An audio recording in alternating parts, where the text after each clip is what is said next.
You are listening to The Vocal Technologist. Spoken tech for your ears.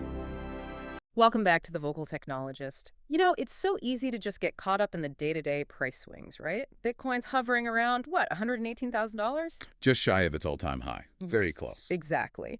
But I keep wondering, what's really going on underneath, like beyond the charts? Are there bigger shifts we're missing? And maybe who's actually doing the buying and selling? That's precisely what we want to unpack today. There's some really fascinating things happening kind of behind the scenes.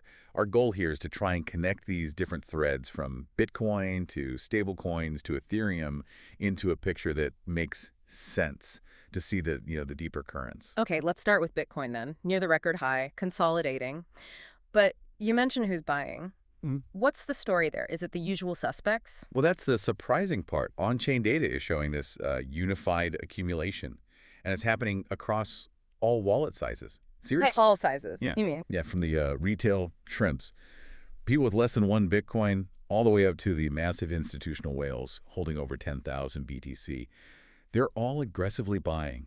It's a pattern we haven't seen quite like this in a while. Aggressively buying. How aggressive are we talking?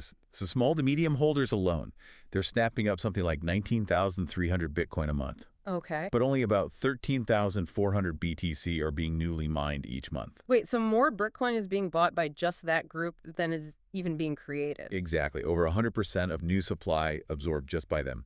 It's creating this pretty intense supply squeeze. Wow. Okay, that's significant. A real supply crunch. All right, shifting gears a bit, but maybe related in terms of infrastructure. Tether, USDT, just hit a record market cap, right? Yeah. $160 billion. That's right, $160 billion. Huge number. So what's driving that, and what does it tell us about, the bigger picture? Well, a couple of things are fueling it. One is definitely increased adoption, especially in developing countries. People were using it as a stable sort of digital dollar when their local currency might be volatile. Makes sense. Like a safe haven. Kind of, yeah. Yeah. And Tether itself is making substantial profits from holding U.S. Treasuries. They've got over $127 billion worth now. The CEO even calls USDT the digital dollar. Right. It's particularly popular on the Tron network because the fees are lower there. Right. But beyond Tether specifically, stablecoins are, well, they're pretty transformative, aren't they? They offer instant, cheap, borderless payments. Think about people in unstable economies or workers sending money home across borders. Yeah, that's a powerful use case, despite some of the, let's say, regulatory noise around them sometimes. True. There's always that discussion. But what's also interesting is Tether's ambition. They're expanding aggressively into AI, into telecom, even Bitcoin mining. Really? Mining? Yeah, they want to be the world's largest Bitcoin mining operator by 2025. So they're thinking way beyond just being a stablecoin provider. That's quite a pivot. Or expansion, anyway. Raises questions about focus, maybe. Yeah. But okay, fundamental infrastructure. We have to talk about Ethereum. Absolutely. The Fusaka upgrade is coming up. What's the lowdown on that? How's it going to change things for Ethereum and, for users like us? Fusaka, right. This is a big one for scaling.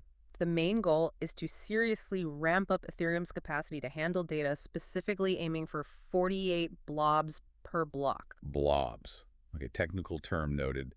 What does that mean practically? It means layer 2 solutions, things like rollups that process transactions off the main Ethereum chain, get a massive boost. Think of it like this. Instead of the main network having to swallow and digest all the data from these layer 2s, it can just kind of sample it using these blobs. Okay, so it's more efficient. Much more efficient. It enables way higher throughput on those layer 2s, which translates for you, the user, into faster and crucially cheaper transactions on Ethereum applications. Faster and cheaper is always good. Definitely. And there's a huge group effort behind this. You've got teams like Base, OP Labs, Test and Prod, Syneum, all working together. It's cool to see that collaboration. It strikes me listening to this. We talk about blobs, peer-to-S, BPOs, lots of tech speak. Comes with the territory, yeah. But then you see something like that phrase, DeFi will win, just 3 simple words. Why does something like that catch on so strongly in a space that's so, technical? That's a great point. And DeFi will win wasn't an accident. It was specifically crafted like a slogan. Short, rhythmic, easy to remember. Like a marketing campaign. Exactly. Think just do it for Nike. It cuts through the complexity, the jargon. It gives people something simple to latch onto, to rally around. It taps into, basic communication psychology. Building a movement isn't just about having the best spec. It's also about telling the best story, connecting with people. So communication storytelling. It's as important as the code itself sometimes. I'd argue yes. Winning the future of finance, or whatever part of the future crypto aims at, probably depends just as much on getting the messaging right, understanding that human element as it does on, technological superiority. Fascinating. So, okay, quick recap. We've got Bitcoin being quietly bought up by everyone, Tether growing massively and expanding its horizons, Ethereum getting ready for a major speed boost. Right, the Fusaka upgrade enabling cheaper transactions. And underlying it all, the somewhat surprising power of a simple, catchy phrase to shape perception in this complex world. Yeah. And maybe a final thought to leave folks with. As you see all this tech develop, pay attention to how it's being explained. How are the stories around Bitcoin or Ethereum or stablecoins being told? Yeah. Because those narratives, those explanations, they might end up shaping adoption and impact just as much, maybe even more, than the raw technology itself. The stories we tell ourselves about the tech. Something definitely worth thinking about. Thanks for breaking all that down. My pleasure. Always lots to talk about. Spoken Tech for your ears.